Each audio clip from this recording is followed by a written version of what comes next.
nossa primeira palestra hoje vai ser com a Luciane Andrade Barreto. A Luciane é psicóloga, supervisora de estágios em saúde na Universidade Paulistana, na Unip. Tem mestrado e doutorado pela Unifesp. Luciane é especialista em psicologia do esporte e teorias e técnicas para cuidados integrativos. O tema da palestra é a inspiração que vem das Olimpíadas, né? O que ela tem a nos ensinar. Então, Lu, queria muito agradecer a sua presença aqui com a gente. Sem dúvida, vai ser uma palestra extremamente enriquecedora também. Agradecer a disposição de estar conosco, o preparo e a pesquisa por essa palestra. E, mais uma vez, te dar as boas-vindas. Bom dia a todos. Obrigada, Guilherme. Obrigada, Marli, né? Que a gente... Tudo começou numa ligação telefônica, né, Marli? E esse grupo de luto, né? Agradeço imensamente a introdução da Sônia, né? Justamente para trazer, né, para quem não conhece esse grupo, né, toda assim um breve, né, resumo, brevíssimo resumo, né, dessa história, né? Mas sigamos, né? E a Valéria faz parte dessa história, né? Então quero aqui honrar, né, a presença dela. Ela e mais duas estagiárias que foram as primeiras, né, ali a começar essa apresentação, essa presença, né, dentro do grupo. Então faço aqui uma homenagem, né, a Valéria por ter puxado a fila dessa galera toda que está aqui bombando, só os filhotinhos, aqui os filhotes já formados, os filhotes em curso. Então, talvez faça bastante sentido, né, Marli, a gente discutir o seu tema, ainda que, obviamente, não que a gente... o motivo pelo qual a mudança tem ocorrido, mas fico feliz pelo tema surgir, né, já que a gente discutiu tanto essa questão do luto na docência, né, faz muito sentido. Mas eu trouxe, né, eu com vocês, como o Guilherme apresentou para vocês, eu vou falar, fui inspirada pelas Olimpíadas. Eu não sei vocês, mas eu aproveitei as minhas férias, que naquele momento eu estava de férias da Unip, né? Então, foi uma delícia poder acordar, às vezes nem dormir para acompanhar aquelas pessoas maravilhosas realizando feitos históricos, né? E eu, por quê? Porque a minha primeira formação, né, é educação física. Então, eu tenho isso assim, está no sangue aqui, né? Então, o esporte, a atividade física, para mim, me movimenta, né? Sempre foi. E aí, daí, para fazer a psicologia, foi um outro percurso, e aí poder, digamos assim, integrar tudo na psicologia do esporte. Então, na hora que a Marli muito gentilmente me ofereceu essa oportunidade aqui de estar com vocês, nessa manhã de sábado, começando a aparecer um sinalzinho de sol ali, eu me inspirei nas Olimpíadas, tá? Então, eu vou fazer esse percurso com vocês. Então, espero que vocês gostem, tá? Foi um caminho aí para poder um pouco, inclusive, né, fazer uns links aí com a fala da Sônia, né? Mas eu queria, assim, para a gente começar assim, esquentar, pegar todo mundo aí que está assim, deve ter gente que está de pijama, né? Deve estar uma loucura aí por trás desse monte de telinha. Quero que vocês coloquem aqui no chat como vocês chegam, como é que vocês estão, uma palavra, queria saber de vocês, como é que vocês estão chegando? Quero ver. Vem, tem 31 nego aqui. Vamos lá. Animada. Aí, gostei, Milene. Sempre animada essa mulher. Vixe, Beatriz está cansada. Vamos lá, vamos agitar a Beatriz. Vamos? Tá todo mundo cansado mesmo, tá todo mundo dormindo, na verdade, né? curiosa. A Eliana sempre curiosa. Olha que legal, esperançoso, feliz, que alegria. Então, vamos esperar a Laís, a Alexandra está na cara que está despertando, né? Bom dia para você, Ale, queriducha. Então tá bom, né? E para não enrolar muito mais, porque eu sou prolixa, eu vou começar a minha apresentação enquanto vocês. Eu vou lendo, pode ir mandando que eu estou lendo aqui. Eu vou fazer a apresentação em PowerPoint, porque o material, né, são alguns temas bem, né, profundos e tal, então tem imagem e tal, eu fiz aqui para vocês uma apresentação. Vamos ver, vamos testar se está todo mundo vendo bem. Todo mundo vendo? Tá. Então é isso, vamos lá, né? Então, como é que é essa inspiração? Como é que eu... A Luciana tem uma pergunta, é isso, Luciana? Você vê que é um tema instigante, eu nem comecei, ela já tem uma pergunta, vamos lá. Tem alguma pergunta, Luciana? Você levantou a mão aqui? Bom, aqui a gente tem a inspiração, né, das Olimpíadas. Por que chama Olimpíadas, né? Porque tem o Olimpo. Obviamente, eu não vou ficar aqui falando de mitologia, tá? Não vou virar aqui a rainha da mitologia grega, né? Mas, assim, é no sentido mesmo da gente poder ir conversando com o tema, né? Então, por que Olimpo, né? Tá lá, né? Esse aqui é o Olimpo imaginário, tem o Olimpo que existe mesmo, que é essa montanha maravilhosa aqui. E nesse Olimpo ficavam os deuses, uma boa parte, a maioria ficava lá no Olimpo, lá só vendo a galera fazer aquelas travessuras lá embaixo, né? Os humanos, porque eles eram deuses, né? Será que eles também não eram assim, não tinham uma humanidade ali? Então, a mitologia justamente vem, né, trazer essas narrativas para explicar uma série de coisas, né? Explicar o mundo, os fatos, inclusive os fenômenos da natureza. Então, é interessante da gente pensar como é que isso chega até hoje para a gente, né? Será que a gente não explica até hoje uma série de coisas que acontecem conosco a partir dessas mitologias, transformadas, sim, talvez, mas muito inspirada por essas mitologias. Então, a gente encontra muita referência nos dias de hoje, inclusive as Olimpíadas, porque naquele tempo existiam exatamente os embates, né?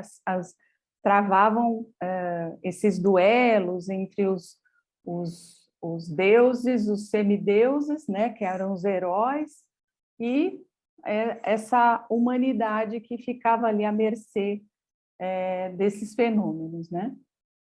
E aí aqui a gente tem, né, assim, os exemplos mais expressivos dos deuses, né? Tinha os Zeus, Artemis, Afrodite, né, Poseidon, Apolo, tem vários, né? E tinha uns que inclusive não ficava lá em cima, ficava no mundo inferior. E todos eles, né, como vocês puderam ver, têm formas humanas e sentimentos humanos. Olha que interessante, né? Os deuses tinham sentimentos como amor, ódio, maldade, inveja, raiva. Que interessante, né? E aí a gente tem, né, dentre esses deuses, toda uma variedade, né? Os modos e as aventuras que aconteciam, né? Tem total imbricação, assim, tá junto, articulado com a humanidade. Então, são os heróis, as heroínas, outras criaturas mitológicas, como sereias e fadas, e por aí vai, né? Fadas, né? Lembra das fadinhas que andaram de skate por aí.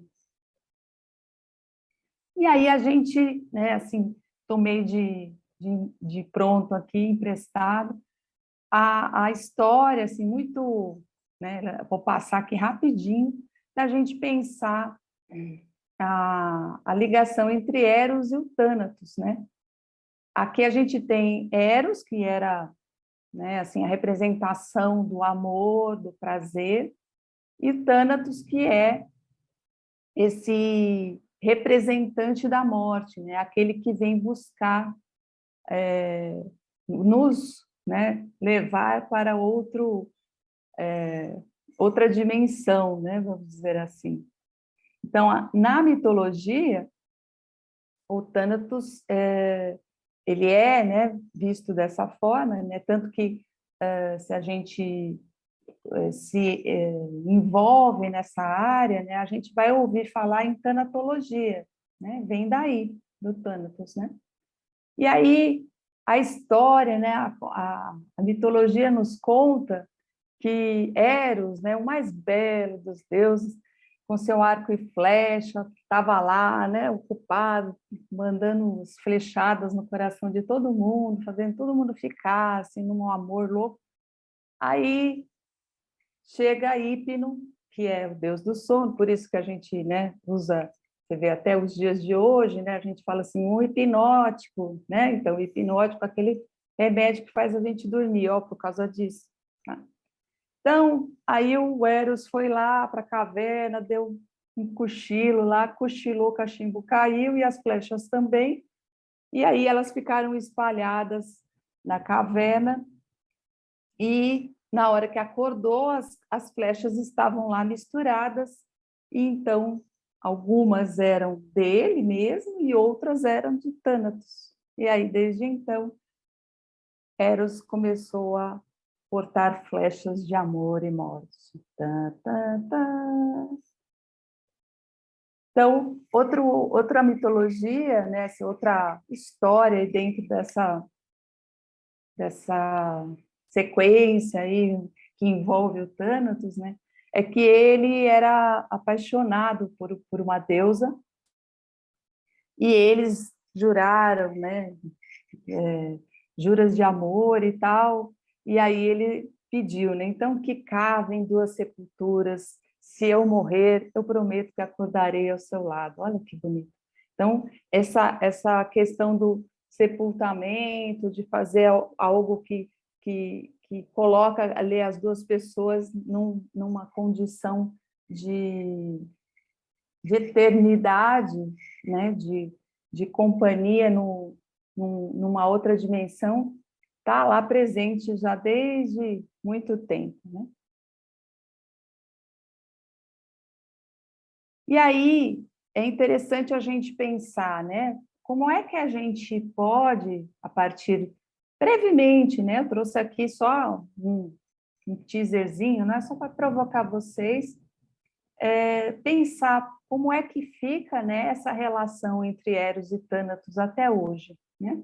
E, né, Freud, muito espertamente, que de bobo ele não tinha nada, ele pensou exatamente nessa relação, né? Eros como uma pulsão de vida e o Thanatos como uma pulsão de morte. Então, os elementos que existem na nossa vida e que nos trazem essa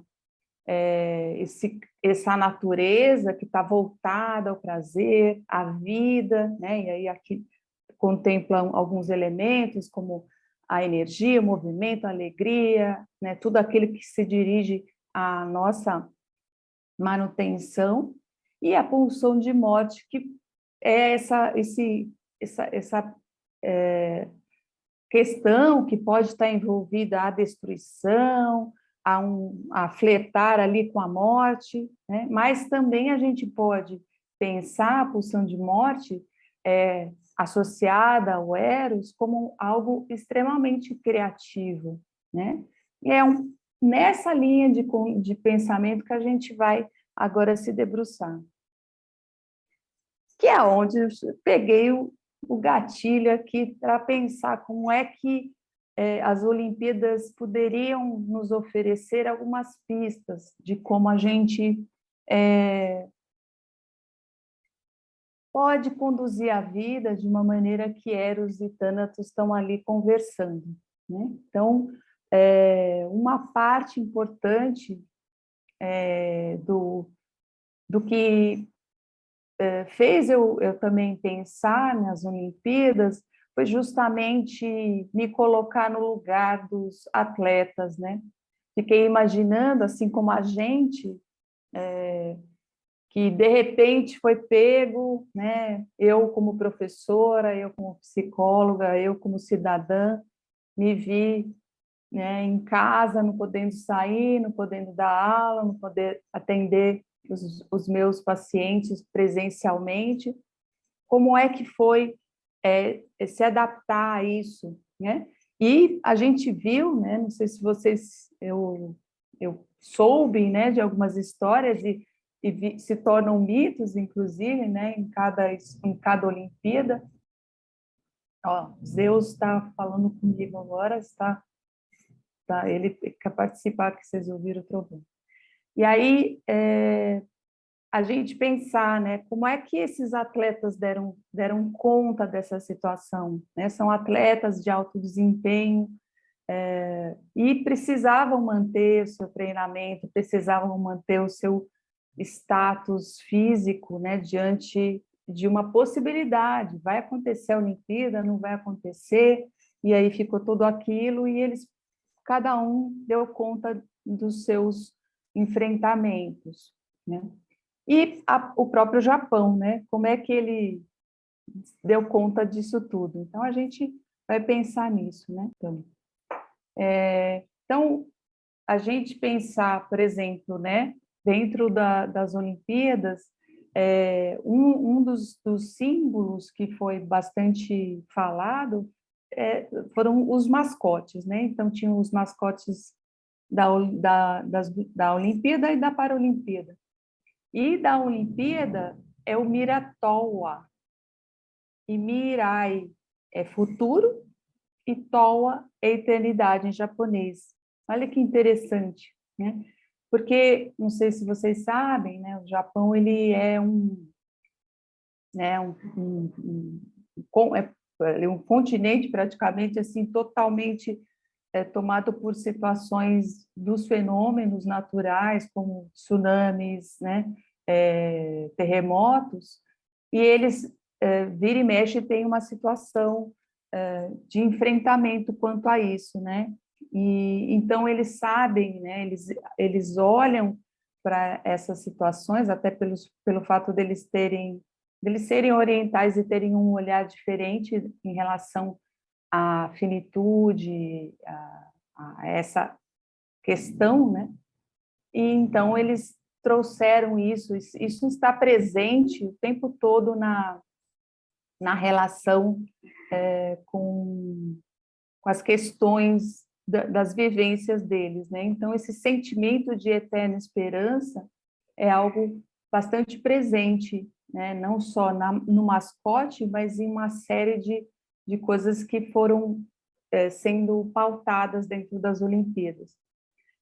O mascote das Paralimpíadas também traz esse potencial de pensar, né, a partir do nome, que é assim, né, trazer um poder, trazer uma capacidade da pessoa de superar os obstáculos e os desafios que são enfrentados diariamente.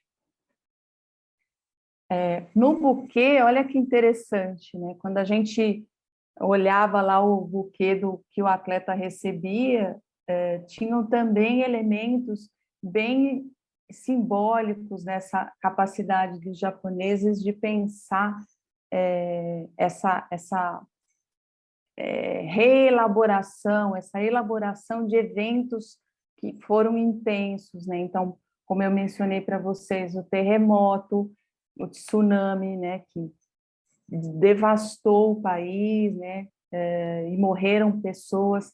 Então, o girassol ele vem exatamente de uma região em que aconteceu a tragédia, né? Então está aqui representado a flor azul, que é as gentianas, né? Elas nascem também numa região em que houve o tsunami e que tomou conta e devastou, e a flor verde, a verde aqui, né?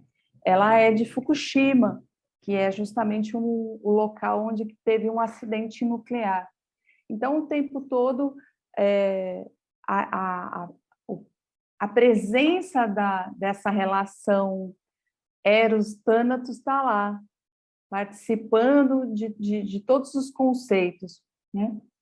E aí eu vou dar uma paradinha aqui para tentar ver se eu consigo fazer vocês assistirem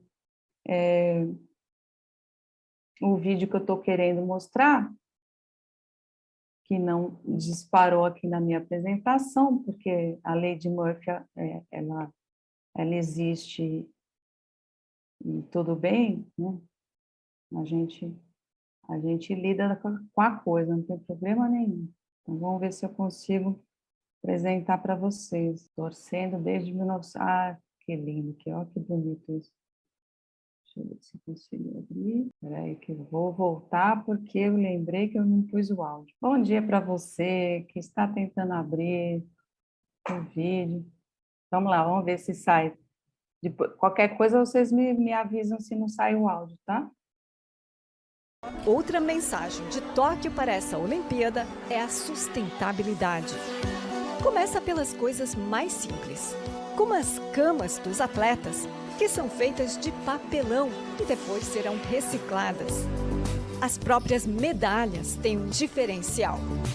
São fabricadas inteiramente de material reutilizado.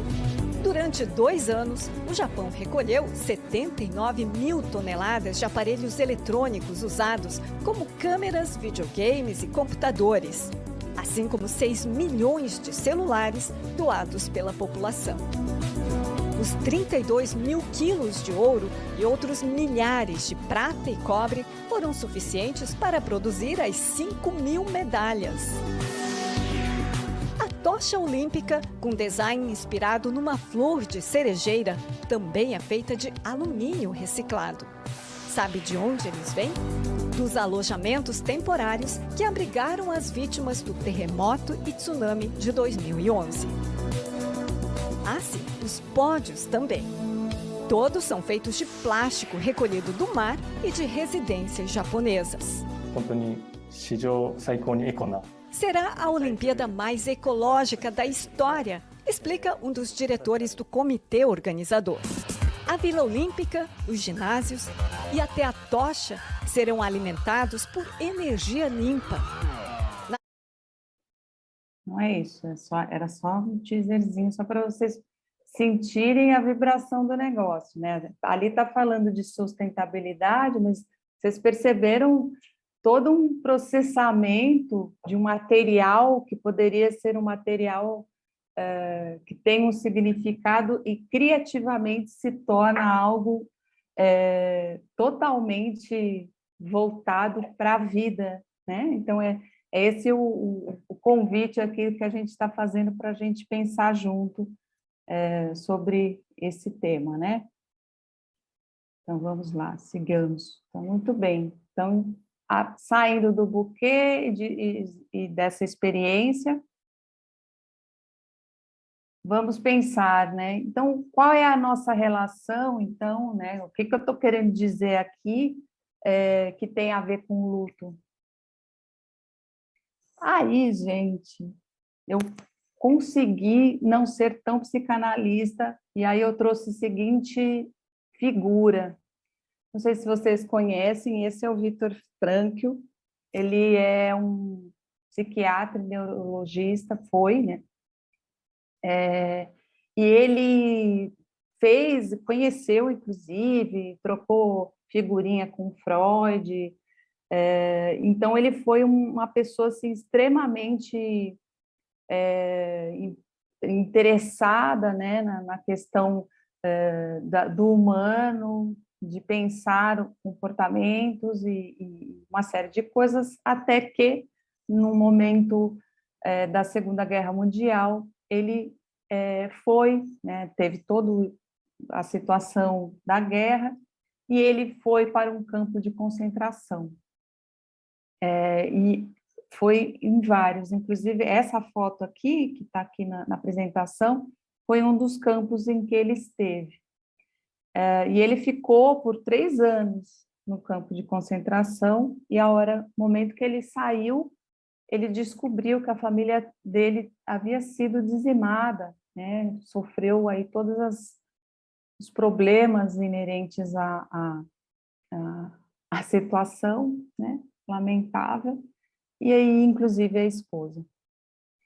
Então, a partir dessa experiência dele, ele criou a logoterapia, né?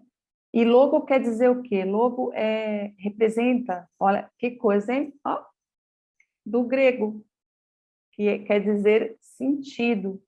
Aqui tem uma capa de um livro dele, que é um dos livros, né, emblemáticos dele, Em Busca de Sentido, em que ele justamente vai falar sobre isso, vai pensar sobre isso, em por que as pessoas seguem a vida, né, e outras não. Como é que isso funciona, né? E aí ele se debruçou sobre isso. Então, estou aqui pegando emprestado esse raciocínio do Vitor, justamente para a gente se encaminhar para esse raciocínio, né? Então, essa teoria dele, que muitos colocam como uma teoria motivacional, ela está ancorada nesse sentido da vida, e tem 3 princípios básicos: a liberdade de vontade, a vontade de sentido e o sentido da vida. Isso, por si só, já daria assim, né, um simpósio para a gente pensar cada um desses pontos, né? Mas eu aqui só estou provocando vocês, então minha obrigação não é aprofundar, é só dar uma coceirinha em vocês, para vocês, se é que vocês já não conhecem, poder pensar sobre esses tópicos, né? Então, vamos um a um. O que é a liberdade? Deixa eu voltar aqui, não sei se... isso. Liberdade de vontade. É o que ele entende que o homem ele tem, ao longo da sua vida, uma série de dificuldades, problemas, mas ele sempre é livre para tomar a sua atitude, fazer uma escolha diante dessas contingências, diante dessas dificuldades. E ele vai trabalhar exatamente nessa questão noética, e que dá um pouquinho mais para frente eu vou falar sobre isso, mas trazer essa dimensão que é espiritual, que é transcendental, que vai se opor a um determinismo, né? Então, ele traz o tempo todo essa reflexão de que o homem é um ser responsável e livre por suas decisões. E essa vontade de sentido, né? Aí lembra aqueles 3 tópicos, né? É esse ímpeto de fato realizar, né? Então, a pessoa tem ali uma escolha e ele vai se debruçar, vai colocar uma pulsão de vida naquilo, né? Então, o desejo de sentido é justamente essa força que faz a pessoa continuar a partir de um significado, né? Então, ele vai fazer esse movimento em direção a. Se eventualmente, né, como ele mesmo diz, a frustração da motivação acontece, existe um vazio existencial. Então, ele fala aqui, né, o que chama de vontade de sentido pode ser definido como o esforço mais básico do homem na direção de encontrar e realizar sentidos e propósitos. Aí a gente vai para o grande tópico, vamos dizer assim, né? A logoterapia, que é o sentido da vida. Então, essa busca de sentido é o que a gente mais escuta, né? Falar, a gente, seja dentro da minha prática como psicóloga, mas por que não quando a gente pensa a questão da educação, né? Então, como é que a pessoa, né, encontraram, né, se falar, eu quero ser, por exemplo, né, tenho aqui vários alunos para demonstrar isso, né, alunos e ex-alunos, né, então, como é que é isso? Eu quero ser psicólogo, então, eu preciso movimentar isso, realizar as tarefas para que eu consiga chegar a essa realização, né? Então, ele diz aqui, né? Cada qual tem sua própria vocação ou missão específica na vida. Cada um precisa executar uma tarefa concreta que está a exigir realização. E ele tem uma visão, né, tridimensional, né, assim, são 3 partes, né, que é a somática, que é o corpo, a psíquica e a noética, que aí, como eu disse, vem do espírito. Então, não é novidade nenhuma, mas eu acho que é importante que a gente sempre lembre que o ser humano, ele não é, né, assim, uma mente separada de um corpo, e tem gente que nem inclui o espírito. Então, por isso quis ressalvar isso aqui, justamente para a gente não excluir as partes, né? E aluno meu sabe muito bem que eu fico batendo naquela teclinha, integralidade, né? Um ser biopsicossocial e espiritual. Então, justamente porque isso assim, tem várias pessoas falando isso, e a gente vê na prática a importância disso estar firme na nossa postura, na condução do que a gente realiza. Aí, gente, ele gosta do número 3, não sei se vocês repararam. Daí ele vai, na busca de sentido, pensar 3 categorias de valores. Cair, né? Como é que você faz, coloca em curso, né, aqueles 3 movimentos lá, aqueles 3 princípios. Então, você tem uma busca pelo sentido, você tem que encontrar aquela vontade e de que maneira que isso se movimenta, né, se realiza. Aí ele traz esses 3 valores. Olha só que maravilha, a gente vai aprender aqui a como encontrar o nosso propósito. Criativos são os valores criativos, vivenciais e atitudinais. Então, são 3 formas, 3 meios para encontrar esses sentidos, para que você encontre um jeito de concretizar isso e se realizar na vida. Estou batendo e o bicho não vai. Então, olha só, primeira categoria, ele traz a seguinte reflexão: é através do trabalho, de algo que nos faça sentir úteis e criativos, e que participe criativamente ou produtivamente da vida. Aí eu não à toa, né, em homenagem a Marli também, eu coloquei aqui o Paulo Freire, Freire é bom, né? Freire, né, honrando inclusive, né, a capacidade amorosa de trazer educação. Então, não se pode falar de educação sem amor. Então, e ele faz esse link, né, do quanto que esse valor ele traz em si, né, não é simplesmente o trabalho, um trabalho desconectado, mas ele tem que trazer essa capacidade, esse investimento libidinal, tá, naquilo que está sendo feito, né? Então, não basta ser uma máquina, né? Assim, não estou fazendo aquilo por fazer, mas aquilo tem que ter um propósito, aquilo tem que ter um investimento, né? Aí, gente, olha que belezura, essas crianças brincando lá nas Olimpíadas, né? Trazendo todo o potencial criativo, né? Assim, não sei se vocês ouviram as histórias, né? Porque daí a hora que chega lá, né, ganha o ouro, a pessoa assim, aí eles começam a querer saber, aí descobre que a pessoa mora na comunidade, teve uma vida humilde, e aí começa todo aquele aquela exaltação, né? E esses atletas se tornam heróis, como se fosse, né, na Grécia Antiga, né? Então, por quê? Porque tem uma jornada do herói, né? Como já faria, assim, tem alguns estudiosos falam sobre essa questão, né?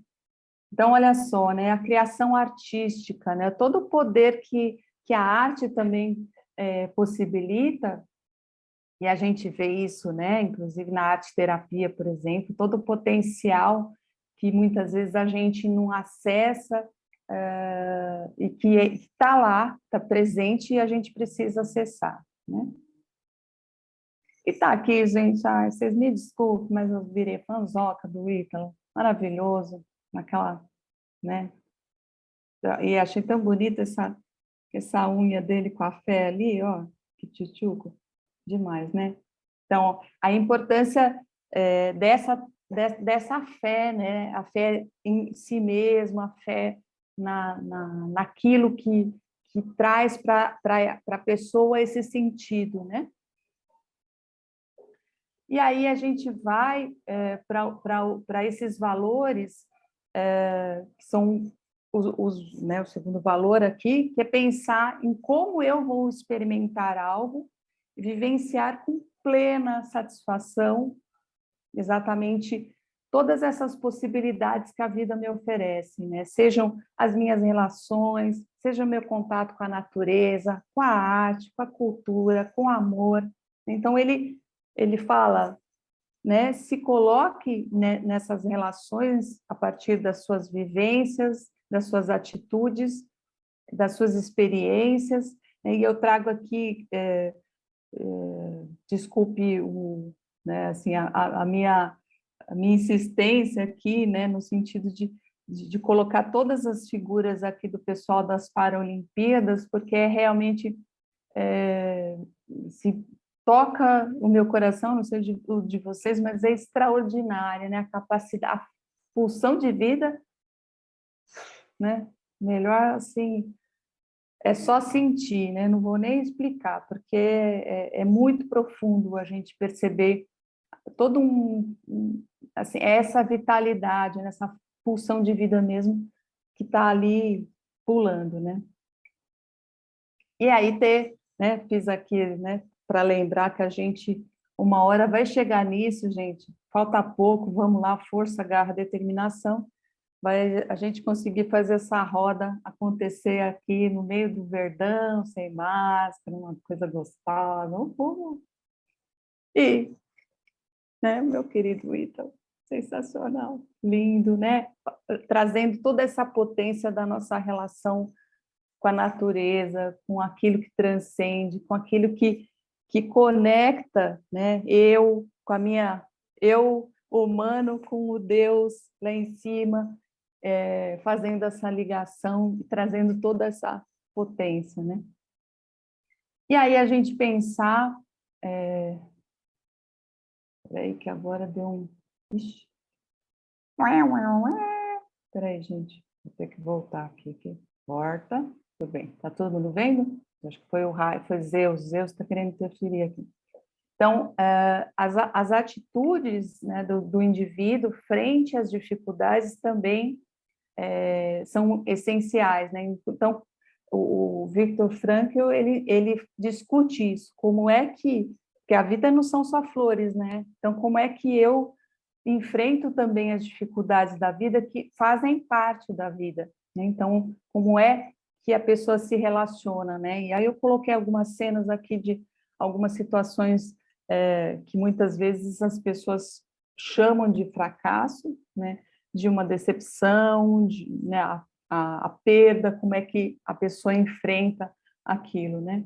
Aí eu, para variar, trouxe o Ítalo aqui, que para quem viu a final, a prancha do Ítalo quebrou, ele não se fez de rogado, foi lá na frente, pegou outra prancha, a prancha quebrou no meio, e aqui no cantinho ele está até assim, né, com a prancha, assim, tipo, virou troféu, né, assim, da capacidade de resiliência dele, de dar a volta por cima, literalmente, né, porque você canta, né, pegou a outra onda e foi embora, né?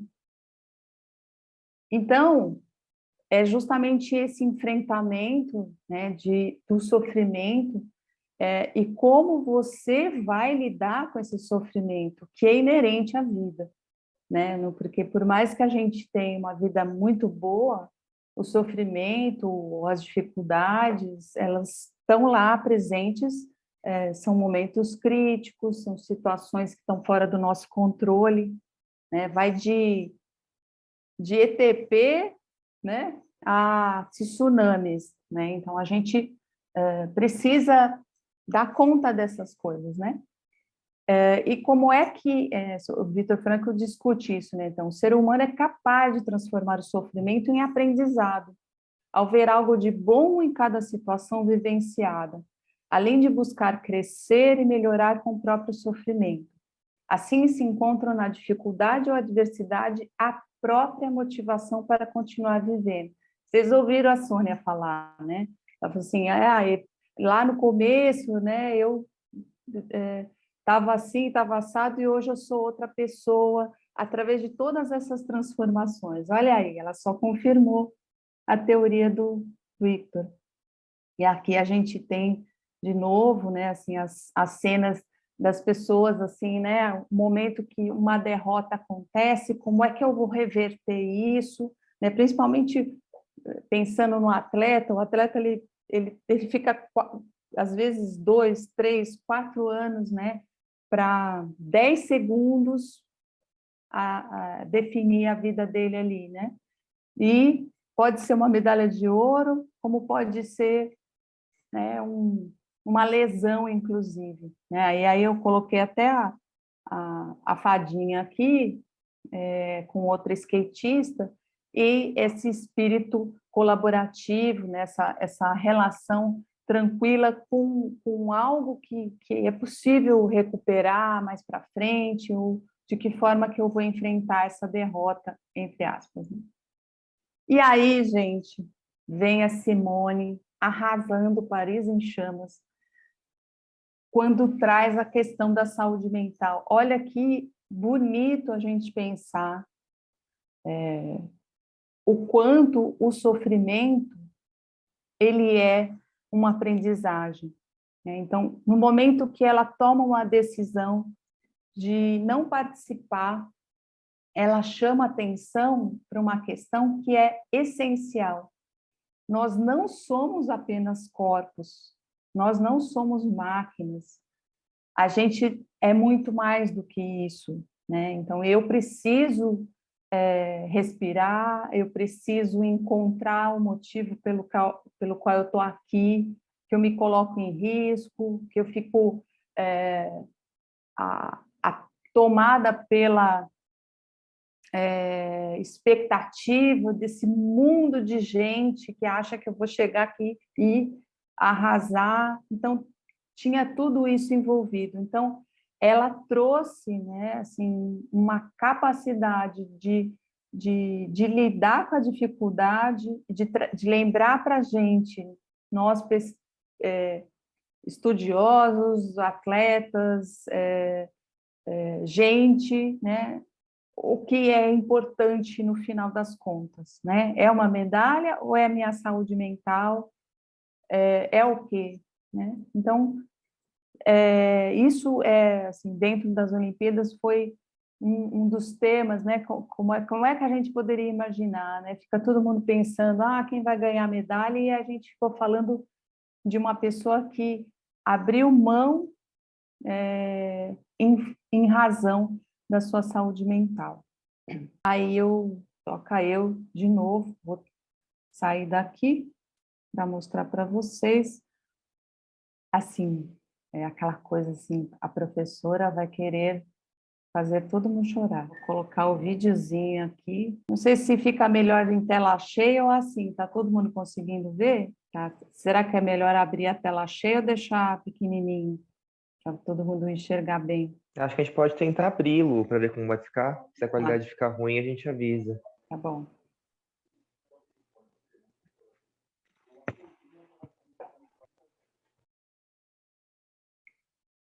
Olha só, vocês estão vendo, é uma ursa-mãe, estava lá em cima, estava subindo, e tem o ursinho. Olha lá, a ursa-mãe, repara. E o ursinho. Socorro. Sobe, ursinho.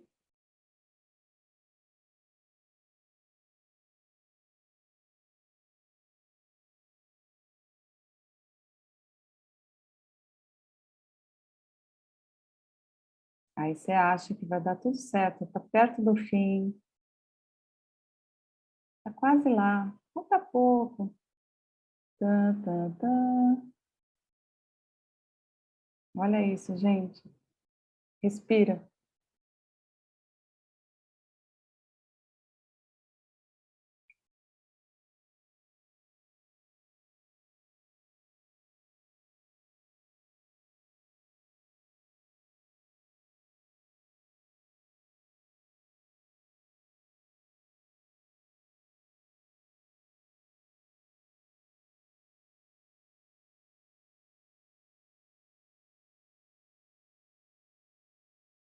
Olha a distância.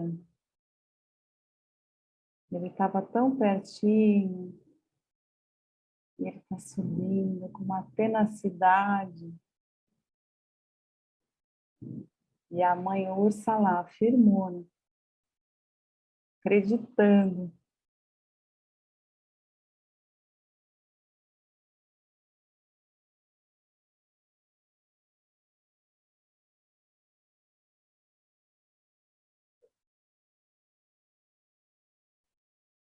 Respira.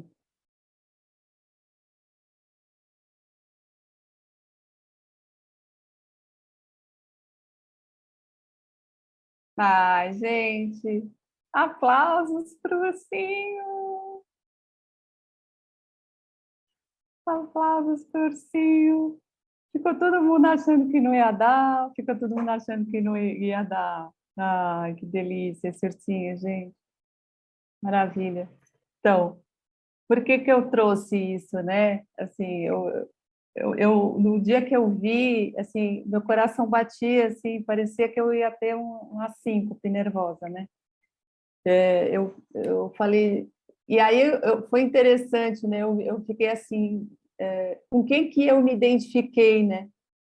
Eu me identifiquei, obviamente, com a ursa-mãe, esperando lá o bicho subir. Amor, liga para mim. Então, e a luz se fez.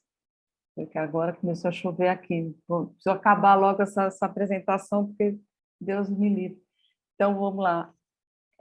Então, é interessante, né? Assim, por que que eu trouxe essa imagem? Né? Porque, para nós que acompanhamos, muitas vezes, o luto, a gente observa as pessoas, né? Muitas vezes assim, né? Nós aí, eu estou falando como psicóloga, né? Mas também como professora, tá? Então, é interessante a gente perceber como a vida da gente é assim, né? A gente acha que a gente está chegando, de repente, desce, volta umas 3 casas, volta umas 10 casas, né? Então, o quanto que a vida exige da gente essa persistência, né? É isso mesmo, Aline. Assim, é ser essa mãe suficientemente boa. Um mix de eu confio que ele vai chegar e socorro, pelo amor de Deus, minha angústia, né, tá aqui, tararã, mas do quanto que a gente precisa confiar na capacidade, na resiliência do nosso paciente, né? Aí falando com o paciente. Então, só para encerrar a minha apresentação, eu volto aqui para... Porque se deixar, eu vou ficar até amanhã, né, gente? Então, a gente pensar, né? Olha quantas coisas a gente pode tirar da Olimpíada, da forma como a gente olha para esses atletas, a forma como a gente pode se inspirar nesses que são verdadeiros heróis, né? São os nossos semideuses, né, que estão aqui nos mostrando como fazer, como superar os 12 trabalhos, né? Então, a gente pensar, inclusive, na forma como a gente, muitas vezes, quando fala em luto, né? E eu arrumo isso em relatórios, inclusive, né? Porque o pessoal escreve superação, né? A pessoa é guerreiro e tal. Então, mas como é que a gente pode pensar, né, na humanidade dessas pessoas, né? Então, não é superação, né? Porque ele não é uma, uma corrida de obstáculos, né? Ela é a vida. Então, a gente precisa processar tudo isso, né? Psiquicamente, a gente precisa elaborar essas coisas.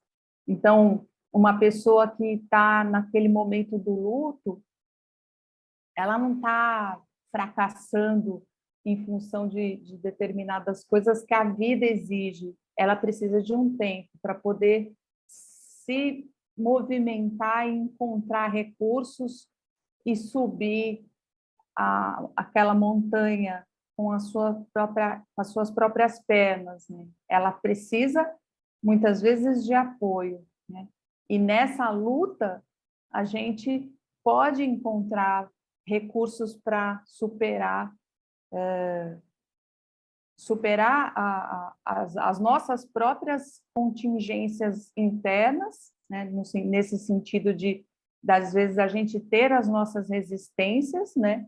E elaborar essa saudade, essa ausência, que a gente sabe, não é nem um pouco fácil, mas a gente poder estar junto com as pessoas, né? Como muito bem disse a Sônia, como sempre fala a Marli, né? Ali inteiros, amorosamente partilhando desse espaço e podendo dar a mão assim que seja possível, né? Eu tinha um vídeo da fadinha, mas eu acho que eu vou, como eu estou já... Eu ia fazer uma meditação, mas daí deixa para lá, se vocês quiserem, depois a gente faz. Tinha a vivência da árvore também, mas a pessoa, né, já falou bastante. Então, eu queria trazer, né, essa força, né, que nós temos dentro do nosso coração, né? É isso que nos une e que ajuda que a gente possa fazer tudo da melhor forma possível, conectado com esse coração que vai nessa primavera linda, fazendo florescer tantas coisas boas dentro da gente, né? E é isso que nos conecta ao outro, né? Não é a mente, é o coração, né? Claro, nós psicólogos, os estudantes aí, né? Eu sei muito bem, está o tempo todo nessa questão da mente, a mente, né? A gente tem sim, né, uma série de teorias, a gente tem código de ética, a gente tem uma porção de coisa que muitas vezes pode até nos restringir, dependendo da forma como a gente leva a coisa.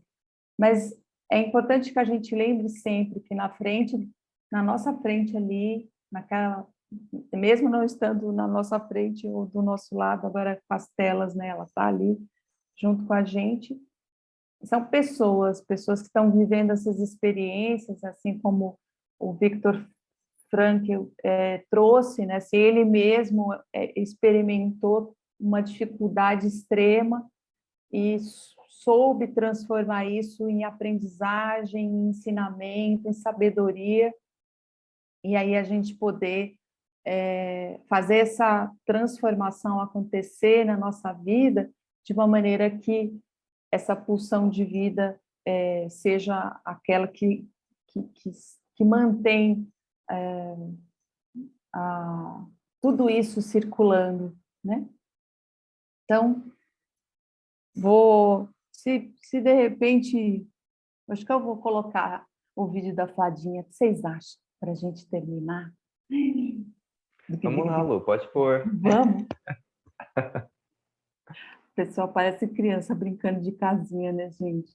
E daí é só para a gente terminar com essa vocação. Cadê o vídeo da fadinha? Tá aqui. Aí, já estou em curso. Vamos lá.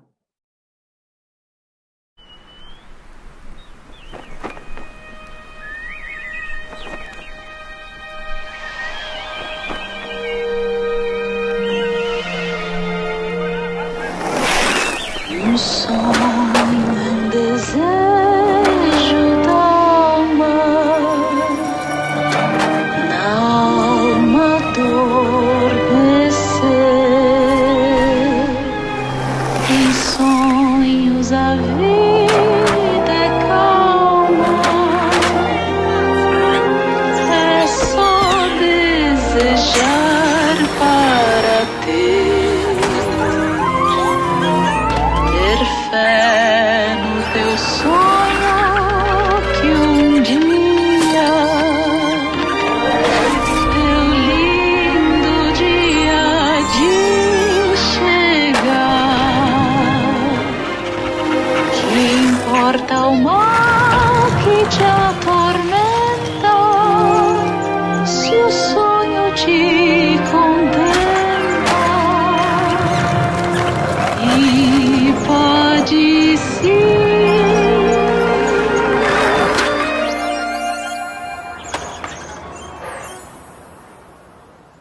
realizar.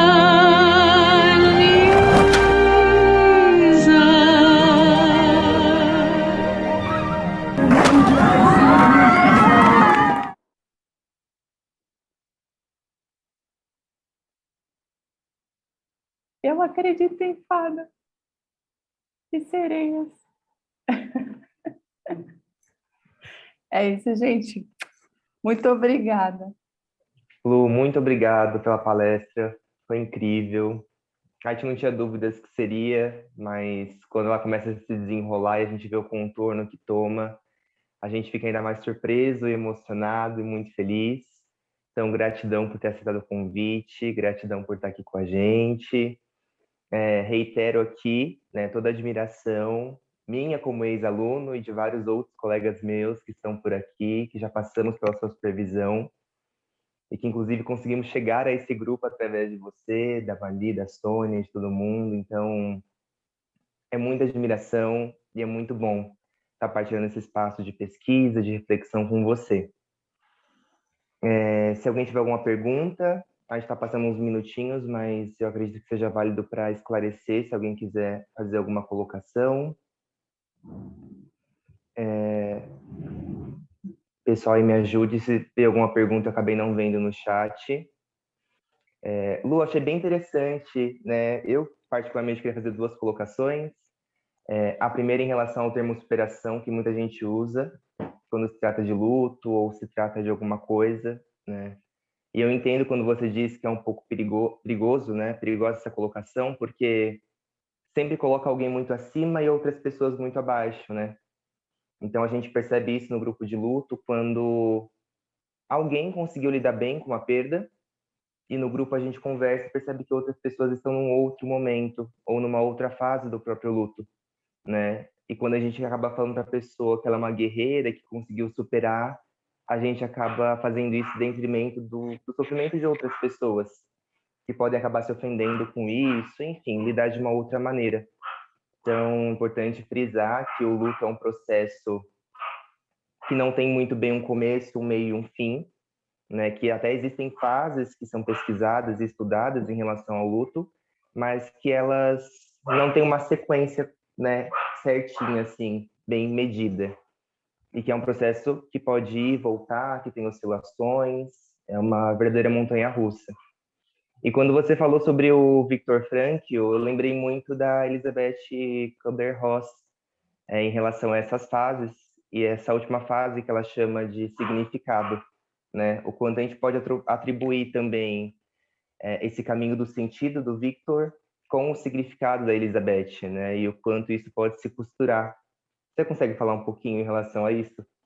Claro, assim, porque na verdade como eu queria trazer essa ideia, né, da nossa capacidade, porque eu acho que assim muitas vezes quando a gente fala de luto, né, como disse bem a Sônia, fica todo mundo já pensando né, no difícil, no choro, né, naquele clima denso. E, claro, isso existe, mas eu acho que, acima de tudo, né, assim, eu acho que os sobreviventes, eles enfrentam diversos estágios, né? E é natural isso, né? Porque uma coisa é a gente operar naquilo que é a expectativa dos outros, de uma superação como se fosse né, os obstáculos, né? Eu lembro que quando eu estava na educação física, adorava, né, fazer a corrida com obstáculo, porque tinha você supera assim mentalmente, né, um obstáculo, uma barreira, né?